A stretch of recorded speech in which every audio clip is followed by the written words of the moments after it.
Stocks in Asia Pacific dropped in Friday morning trade after an overnight plunge on Wall Street amid fears of a second-wave resurgence of the coronavirus pandemic. South Korea's Kospi led losses among the region's major markets, plummeting 4.2% in early trade. The Kosdaq index also dropped 4.41%.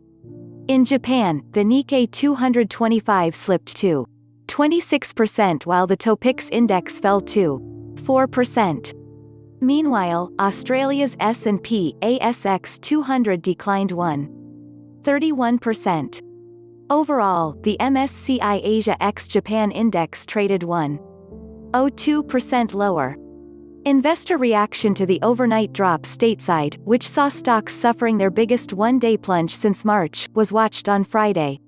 The Dow Jones Industrial Average plunged 1,861.82 points, or 6.9%, to close at 25,128.17. The S&P 500 slid 5.9% to 3,002.10 while the Nasdaq Composite dropped 5.3% to end the day at 9,492.73. Yesterday's new infection numbers brought the total number of US COVID-19 cases to above 2 million, with a number of localized hotspots. 18 states are seeing an increase, including Arizona, Florida, Texas and parts of California.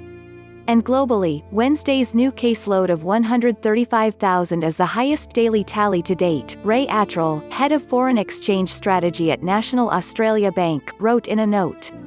Whether the latest COVID-19 news is fanning concerns about fresh lockdowns with all that entails for economic activity, or, and perhaps more realistic, in the US at least, a more extended period of cautious consumer behavior, it is doubtless a factor behind the sharp falls in stocks, Attrill said. Oil prices dropped in the morning of Asian trading hours, with international benchmark Brent crude futures down 2.49% to $37.59 per barrel. U.S. crude futures also slipped 2.7% to $35.36 per barrel. The U-dollar index, which tracks the greenback against a basket of its peers, was last at 96.804 after rising from levels around 96 earlier. The Japanese yen traded at 106.81 per dollar after strengthening from levels above 107 seen yesterday. The Australian dollar was at $0.6822 after plunging from levels above $0.696 observed in the previous trading day. CNBC's Fred Imbert contributed to this report.